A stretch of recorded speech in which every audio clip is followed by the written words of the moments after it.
साथियों नमस्कार, मैं नागेंद्र पांडे और आप सभी साथी देख रहे हैं आपका यूट्यूब चैनल नागेंद्र पांडे सूर्या। साथियों, जैसा कि आप सभी साथियों को पता है कि जूनियर एडेड शिक्षक भर्ती को लेके पिछले 5 वर्षों से लगभग 5 वर्षों से बड़ी विकट स्थिति बनी हुई है, बड़ी अप्रत्याशित स्थिति बनी है। और लगभग जब से कोर्ट का आदेश आया पिछले वर्ष से, लगभग 1 वर्ष से तो और ज़्यादा इस जूनियर एडेड शिक्षक भर्ती में एक अनिश्चितता का माहौल बना है। अब रोज़ नई नई जानकारियां आती रहती हैं।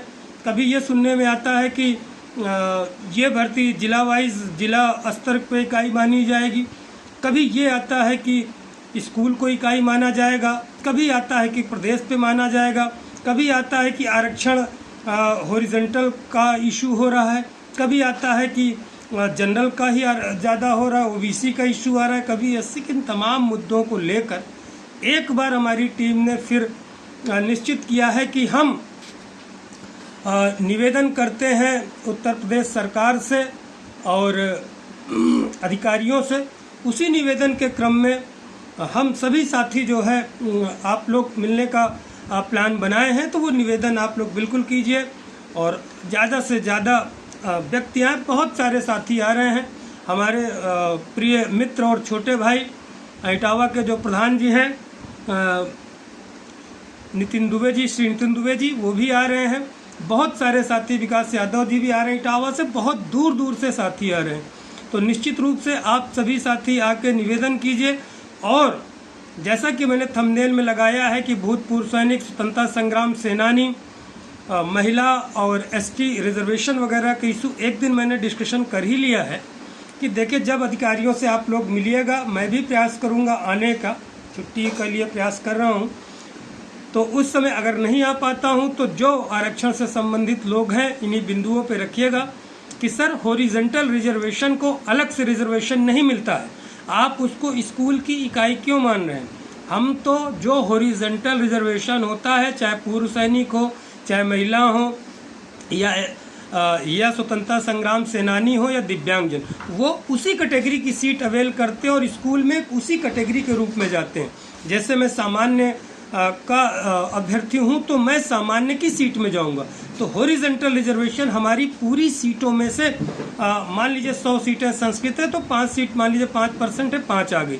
तो जब वो 5 आप स्कूल वाइज में नहीं, आपको हम तो स्कूल में जाएंगे तो एज ए जनरल कैंडिडेट जाएंगे, न कि हमारा रिजर्वेशन अलग होता है। तो इन बातों को आप लोग समझाने का प्रयास कीजिएगा।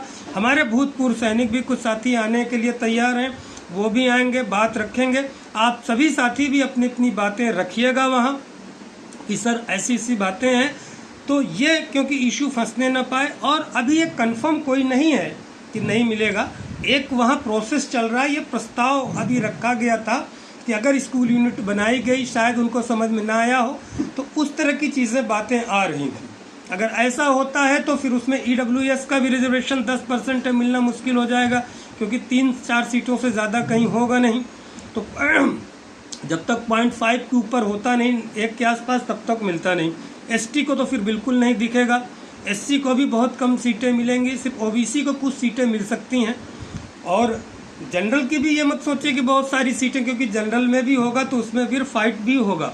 इस वजह से साथियों आप लोग ये चीज़ें रखिएगा। और अभी कोई कंफर्म नहीं ऐसा हो जाएगा।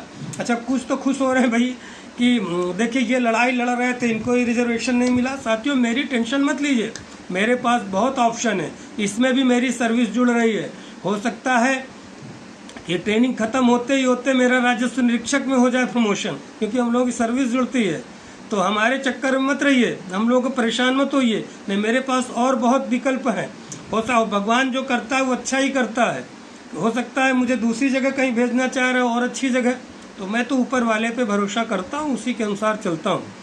तो लेकिन मैं आप लोगों के लिए परेशान हूँ। इतनी जो लड़ाई लड़ी जा गई है, आप लोग कोर्ट से लेकर कचहरी तक, ये सब आप लोग साथ, बहुत सारे साथी मुझे मैसेज करते हैं, उनके पेरेंट्स करते हैं। तो एक जो भाव, बहुत लोगों के ऐसे आउट ऑफ द वे जाके मैं मदद करता हूँ, बिना जूनियर से इतर आप लोगों के ही साथी जो आते हैं, बहुत सारे, किसी का प्रयागराज में बहुत सारे साथी जानते हैं, काम रहता है तो करता हूँ। तो इसलिए, लेकिन ये उनकी मानसिकता दर्शाता है ये वही लोग हैं कि कितने गंदे विचार हैं इनके, कितने कि जो लड़ रहा हो मतलब एक थोड़े से स्वार्थ के लिए, ऐसे लोगों की मानसिकता को देखिए। ये वही लोग जो कभी निकलते नहीं, एक दिन बोलो तो उनको धूप लग जाती है, एक दिन परेशान हो जाते हैं, 10 रुपए खर्च करने में भी समस्या होती है। और इनकी मानसिकता देखिए कितनी निम्न स्तर की है कि उन्हीं को नहीं हो रहा है या नहीं होगा। तो ऐसे लोगों से दूर, और ऐसे लोगों का मैं लिख के दे रहा हूँ नहीं होगा, और हो भी गया किसी जो इस तरह की मानसिकता को हो भी गया कि बहुत परेशान होंगे। ये लौट पौट के मैं इसमें देख रहा हूँ, कम से कम दर्जनों लोगों को जानता हूँ जो मेरी आलोचना करते रहे, हमेशा उल्टा पुल्टा लिखते रहे, आज मुझसे वो मदद मांगते हैं और मैं उनकी मदद करता भी हूँ। बहुत सारे इसमें साथी जानते हैं। खैर ये सब बातें हो गई। ये अब मैं आप लोग बताना चाहता हूँ कि निश्चित रूप से आइए, क्योंकि नहीं करेंगे तो देखिए मैं अभी माननीय जो हमारे विधायक, शिक्षक विधायक जी थे, उनसे भी बात हुई है, उनसे भी पत्र वगैरह लिखवाने का मैंने प्रयास किया है, वो भी चीज़ें हुई हैं। तमाम विधान परिषद, विधानसभा मुद्दा उठवाएगा, कोर्ट में लड़ा गया, इसीलिए भर्ती बची हुई है। नहीं तो फिर बार बार कह रहा हूँ भर्ती अब तक कैंसिल हो गई होती। अपने अंतिम चरण में है तो आप लोग बिल्कुल एकजुट होकर मिलिए, निवेदन कीजिए, अधिकारियों से कहिए कि सर ऐसी ऐसी बातें हैं, और बिल्कुल इस मुद्दे को भी जरूर रखिएगा। ऐसा नहीं है कि इस मुद्दे को रखने पे भर्ती पर कोई प्रभाव आएगा या भर्ती रुक जाएगी या भर्ती आगे हो जाएगी। ये मुद्दा बिल्कुल रखिएगा। मैं आने का वैसे प्रयास कर रहा हूँ, हो सकता संभवतः मैं पहुँचूँगा, लेकिन अभी श्योर इसलिए नहीं है। कुछ चीज़ें, तमाम समस्याएँ जानते हैं, शादी विवाह, बहुत सारी चीज़ें चल रही हैं इस समय, और ड्यूटी वगैरह भी टाइट चल रही है तमाम। तो ये चीज़ें, हमारे पूर्व सैनिक साथी भी आएंगे, बहुत महिला साथी भी जो आएंगी, वो लोग, आप लोग भी जाइएगा। जो हमारे दिव्यांग जन साथी, बहुत अच्छे अच्छे उसमें साथी हैं, बहुत अच्छी काफ़ी नॉलेज है उनको। और भी साथी जो आप लोग भी हैं, हमारे टीम के जो साथी हैं, राहुल जी हैं और कमलेश जी हैं, ये सब साथी काफ़ी, इनको वहाँ लखनऊ के हमारे साथी हैं, मुकेश जी वगैरह, तमाम लोग, बहुत अच्छी अच्छी जानकारियां हैं, ये सब अच्छी बातें रखते हैं। सुधीर यादव जी तो है ही हैं। तो आप लोग बिल्कुल मिलकर सबका समर्थन कीजिए और सब लोग एकजुट होकर बिल्कुल निवेदन कीजिए। और कोई धरना जैसी बातें नहीं है, क्योंकि हम लोग धरना कर नहीं सकते हैं। धरना वरना अभी जब तक सरकारी सेवाओं में हम लोग नहीं, बिल्कुल निवेदन के रूप में हम लोग जाएंगे। और धरना हम लोग अपने उसमें कर सकते हैं, लेखपाल संघ में हमारी चीज़ें अलग होती हैं, आप लोगों का अलग है। तो बिल्कुल निवेदन कीजिए, मैं भी निवेदन के लिए प्रयास करूँगा।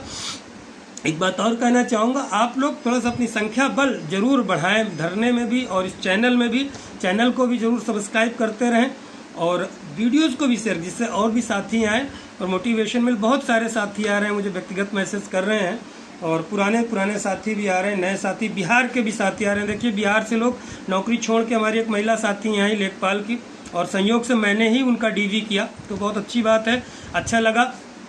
जो भी मदद मेरे से संभव होगा प्रयागराज में, हर तरीके से मैं आप सभी की मदद के लिए तैयार हूँ साथियों। तो ठीक है, मिलते हैं कल निवेदन के लिए, और रिजर्वेशन वगैरह पूरा जैसे है उसी तरह लागू कराने का प्रयास करेंगे, जो विधि सम्मत है, जो सरकार सम्मत है, जो हमें संवैधानिक अधिकार मिले, पूरा उसी तरह लागू हो। तो ठीक है साथियों, नमस्कार, जय हिंद, जय भारत।